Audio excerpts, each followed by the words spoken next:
प्रदेश team गठित होकर sir खैर हम लोग जो है लखनऊ से आए हैं। रामनरेश पासवान में उपाध्यक्ष हैं, हमारे जो है अनीता सिद्धार्थी हैं आयोग के सदस्य हैं, जो है तेजाराम जी यहीं के रहने वाले हैं, ये सदस्य हैं, उन्हें कमलेश जी हैं वाराणसी के हैं और के सदस्य हैं, शेषनाथ जी आचार्य हैं, वो बलिया के रहने वाले हैं। हम लोगों ने जब सुना तो मौके पर मुआयना करने के लिए आए हैं। जो है दुखद है और इसमें किसी को बख्शा नहीं जाएगा, जो कानून में आएगा वो पूरा छानबीन कर रहे हैं। एमएसपी से जो वार्ता हुआ है, इसलिए मैं सोचा कि मौके पर जो देख लो उसके बाद जो है निर्णय करो और जो भी दोषी है उसको जांच करवा हो, दोषी की बंदी करेंगे। किसी के लिए कानून हाथ में लेने के अधिकार किसी का नहीं। सर इन लोगों को जो है कब तक न्याय मिल सकता है? जितना जल्दी हो सके मिलेगा। बहुत से नेता लोग यहाँ पे आते हैं और जो है कि इन लोगों को मैं जो नेता है नहीं हूँ, मैं आयोग से आया हूँ जी।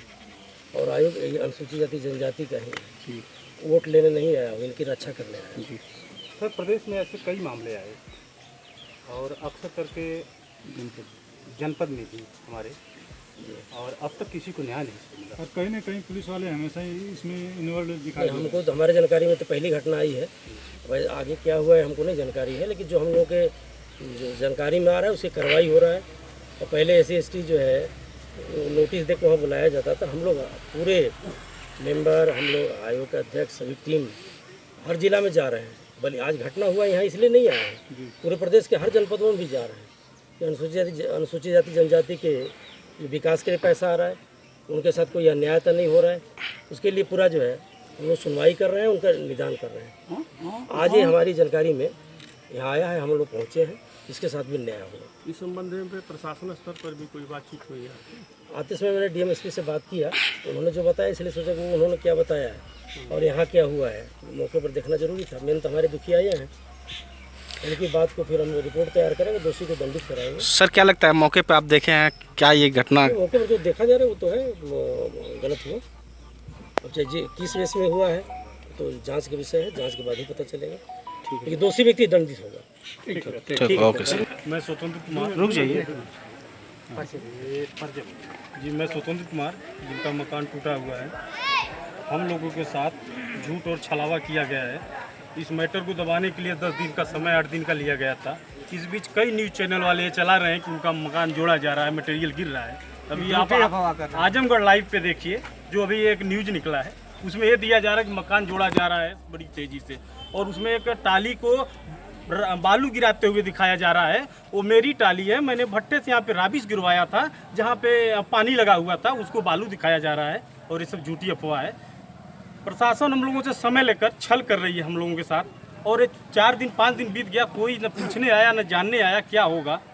एक बार एक आए तो बोले सब यहाँ से मटेरियल हटा दो, जितना मलबा है हटा दो, जो चाहोगे होगा। हम लोगों ने शर्त रखा, जब तक ये निर्दोष गांव वालों को मुकदमा नहीं वापस होगा तब तक हम लोग कुछ नहीं करने वाले हैं, क्योंकि गांव लोग छोड़ के चले गए हैं। यहाँ भूखे उनके औरत और बच्चे मर रहे हैं। आपकी 3 मांगे थी, प्रशासन ने सारी मांगे मानी, क्या ये सही है? एक भी हमारी मांगे नहीं मानी गई है। राबिश मैं गिरवाया और उसको बता रहे हैं बालू गिरा है और घर बन रहा है। आप इस चीज़ को दिखाइए, इस मकान में क्या बन रहा है और हम लोगों को क्या मिला है अब तक। आप देख सकते हैं, पूरा यही सामने है। कई ये न्यूज वाले चला रहे हैं, इसको रोकिए, ये गलत अफवाह है। हम लोगों के साथ प्रशासन ने चल किया है। 4-5 दिन के समय में एक भी कार्रवाई नहीं हुई है और ये लोग किसी न किसी मैटर को दबाने में लगे हुए हैं। मीडिया को आप देखिए, आजमगढ़ लाइव पे जो डाला गया है और राबिश गिर रहा है और बालू दिखा रहा है, तो मीडिया क्यों दिखा रहा है? और राबिश अभी गिरी है आपके पीछे, सामने और मकान कहाँ जुड़ा है? आपने मीडिया में देखा होगा कि सुलह होगा, मकान तेजी से बन रहा है। देखिए मकान कहाँ बन रहा है, क्या हो रहा है यहाँ पे, इस चीज को आप दिखाइए। आप आए एक हफ्ते का समय नहीं मांगे। 18 को डेट दिया गया है, 19 को फिर हम लोग धरने पे बैठेंगे और पूरा पासी समाज आएगा, 50,000 की संख्या में आएगा। केवल पासी समाज ही आएगा कि अन्य लोग सभी लोग, सभी दलित पिछड़ी सभी जात के आएंगे यहाँ पे, सभी संगठन के आएंगे, सबका स्वागत है। नजारा पीछे देखना। पासी समाज उत्तर प्रदेश का अध्यक्ष हूँ। यह धरना निरंतर चलता रहेगा, किसी प्रकार का कोई धरने में अवरोध नहीं है। ना तो सुनीता जी के तरफ से धरना में रोक लगाई गई है, अब पूरे परिवार का समर्थन है धरना के लिए। और ये मैं कहता हूँ, जब तक जो दोषी हैं उनको सजा नहीं मिल जाती है तब तक किसी भी हालात में यह धरना स्थगित नहीं होगा, बल्कि पासी समाज का ये ऐलान है कि वे दोषी जो तोड़ने में उनका पूरा हाथ रहा है, साथ में तोड़े हैं, उनके साथ 100 लोग ऐसे साधारण वेश में रहे हैं जो सिविल में रहे हैं। वो कौन थे? वो पुलिस के साथ कौन थे जिनके हाथों में टंगा था, जिनके हाथों में सब्बल था, जिनको हाथों में जो रम्मा था, जिनसे ये सारी सामानों को नष्ट किया गया, वो कौन लोग थे? और पुलिस एसपी साहब का स्थानांतरण तत्काल प्रभाव से किया जाए, यह पासी समाज का कथन है। मैं कह रहा हूं, जब तक एसपी साहब का स्थानांतरण आजमगढ़ जनपद से नहीं होता है तब तक हमें उम्मीद नहीं है कि हमें न्याय मिल जाएगी। पेशे से अधिवक्ता, मैं इस घटना को काफ़ी शुरुआती दौर से ही देख रहा हूं। जो हैवानियत बर्बरता की गई है वो शायद हमने नहीं देखा था अभी तक। आज जो अनुसूचित जाति आयोग के लोग जो आए थे, वास्तव में ये सही जांच इंक्वायरी की तरफ कदम है। मैं अपेक्षा करता हूं कि इसी क्रम में महिला आयोग, उत्तर प्रदेश का महिला आयोग, मानवाधिकार आयोग के भी लोग आएँ, जिनकी राष्ट्रीय आयोग के लोग आएँ, जिनकी जांचें स्पष्ट करेंगी सरकार को कार्रवाई करने के लिए, एडमिनिस्ट्रेशन को कार्रवाई करने के लिए। ये जांचें इस तरह से तीनों, मानवाधिकार आयोग, महिला आयोग, क्योंकि महिलाओं के साथ भी अत्याचार हुआ है, तो महिला आयोग इस पे बहुत अपना स्पष्ट एक अपनी रिपोर्ट देगा सरकार को। तो ये तीनों संस्थाओं की जांचें होनी चाहिए और हम ये उम्मीद करते हैं कि सरकार, ये प्रशासन ने अगर 18 तारीख तक का अपना एक डेडलाइन रखा है कि हम सारी मांगों को पूरा कर देंगे, आपकी क्षतिपूर्ति को पूरा कर देंगे, एफआईआर वापस ले लेंगे, दोषियों के विरुद्ध एफआईआर दर्ज कर देंगे। अगर ये चीज़ें नहीं हुई तो ये धरना पूर्ववत जारी रहेगा और मैं यह अपेक्षा करूंगा कि धरना एकदम शांतिपूर्ण तरीके से, हिंसक किसी भी रूप में नहीं होगा। ये तब तक चलेगा जब तक इस पूरे परिवार को न्याय नहीं मिलेगा। तुम नहीं मांगे, जब तुम केस लगाए पूरा परिवार, पूरा गांव भर, तब तुम्हारे पास 1 हफ्ते का टाइम नहीं थी, और जब हम लोग को इंसाफ चाहिए तो तुम 1 हफ्ता का टाइम मांग रहे हो। तुम छल कर रहे हो। क्या हमारे यहाँ बन रहा है? कुछ बन रहा है? जब तक मांगे नहीं पूरी होगी तब तक हम लोग इसी तरह रहेंगे। भले फांसी लगाने के लिए हम तैयार हैं, पीछे नहीं हटेंगे। आयोग के सदस्य आए थे लोग, वो आपके पीड़ित परिवारों से मिला है, आप लोगों से मिला है, क्या आश्वासन दिया है? दिए हैं सर, हम तो यही सर से बोले हैं कि जब तक हमके पूरे तरह न्याय नहीं मिलेगा, न्याय के लिए बोले हैं कि न्याय मिलेगा के लिए समय लिए हैं, हम पीछे नहीं हटेंगे। और जिसमें दोषी हैं उसको बख्शा नहीं जाएगा। 2 दिन के बाद ये लोग केस कर दिए हमारे परिवार के पूरे गांव वाले को। तब 1 हफ्ता का समय कहाँ गई थी? कहाँ गई थी 1 हफ्ते का? जब हमारा मकान ढहा गया था तब 1 हफ्ता का समय कहाँ गई? कारागार में बंद किए हैं, उनके घर आप जिसके घर में खाने के लिए कुछ नहीं है, उसका आदमी इधर भागा है, 15 साल का बच्चा उसका जेल में है। 1 हफ्ते का समय मांग रहे हैं, हम नहीं समय देंगे उन लोग को। रहेगा। ठीक, एक बात सबकी लेकर एक बात। देखिए, मैं एहसान खान और मेरे साथ श्रीमती सुनीता देवी जी, इस घर की सबसे बड़ी बहू, और मुन्ना पासवान प्रधान जी और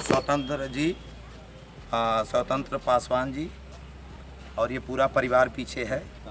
आपको मालूम है अनुसूचित जाति जनजाति आयोग के चेयरमैन अभी आए थे, उन्होंने अपनी जांच करी है, उनका विषय ये है, वो होगा, वो करेंगे। उनको किसने भेजा था? मोदी जी ने भेजा था कि योगी जी ने भेजा? मुझे इस विषय में नहीं जाना है, लेकिन ये मैं बता रहा हूँ कि संविधान जब बना था तो उसमें ये था कि उसमें ये बाबा साहब ने ये जैसे भी ये बातें आई कि चूंकि थाना नहीं सुनेगा, पुलिस नहीं सुनेगा, दरोगा नहीं सुनेगा, डीएम नहीं सुनेगा, वो किसका नहीं सुनेगा? कोरी, डोम, धरकार, पासी, चमार, इन जातियों का नहीं सुनेगा। तो एक ही देश में संवैधानिक आयोग है जिसका नाम है अनुसूचित जाति जनजाति आयोग, उसके आए थे। हम उम्मीद करते हैं कि वो न्याय करेंगे। जहाँ तक हमारी भाभी यहाँ हैं, मुन्ना पासवान प्रधान जी हैं और हमारे स्वतंत्र जी हैं और पूरा परिवार है, मुझे सिर्फ ये कहना है कि हमने प्रशासन या उत्तर प्रदेश के मुख्यमंत्री योगी आदित्यनाथ जी के आने की शर्तें छोड़ दी कि सिर्फ हमारे परिवार को न्याय मिल जाए। उसके लिए 18 तारीख तक हमें समय दिया था। तो ये ना जान ले कि 18 तारीख तक किसी झुंझुना पकड़ा के हम इसे छोड़ देंगे। किसी कीमत पर 18 तारीख की 12 बजे रात तक यदि पहला काम मुकदमे पूरी तरह समाप्त करना, दूसरा काम जिन्होंने अपराध किया है वो जितने भी बड़े अधिकारी हम नहीं जानते, हमने FIR दिया है, उन्होंने GD में दर्ज किया है।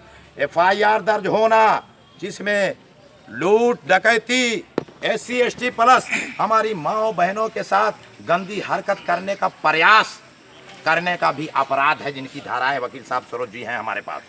इनमें अगर तब्दील नहीं होता और प्लस जितनी क्षतिपूर्ति है वो नहीं दी जाती, तो ये मैं बता देता हूँ। अभी योगी जी की बात थी, मोदी जी को भी मैं बता देना चाहता हूँ कि 19 तारीख को प्रलय आ जाएगा, प्रलय जिसे कहते हैं। हम उसी तरह गौतम बुद्ध जी की तस्वीर लगाएंगे और बाबा साहब डॉक्टर भीमराव अंबेडकर की तस्वीर लगाएंगे, तथागत गौतम बुद्ध को नमन करते हुए, बाबा साहब ने जो कलम का अधिकार है उसको इस्तेमाल करते हुए हम फिर से अनशन करेंगे, धरने पे बैठेंगे। और एक और अनुरोध है कि चूंकि मैं एक दल से हूँ, उन्होंने सियासत की बात करी, अगर आदरणीय चंद्रशेखर जी ना होते, आदरणीय विनय रतन सिंह जी ना होते और ये कहते कि हमारी माएँ बाएँ धरने पे बैठी हैं भीम आर्मी के चीफ, अगर उन्हें योगी आदित्यनाथ प्रशासन ने जबरन हटाने का काम किया तो भीम आर्मी बर्दाश्त नहीं करेगी करोड़ों लोगों की। अगर चंद्रशेखर जी ने 19 तारीख का कार्यक्रम घोषित नहीं करता तो एहसान खान जैसे को ये सरकार नोट ये आप जान लीजिए।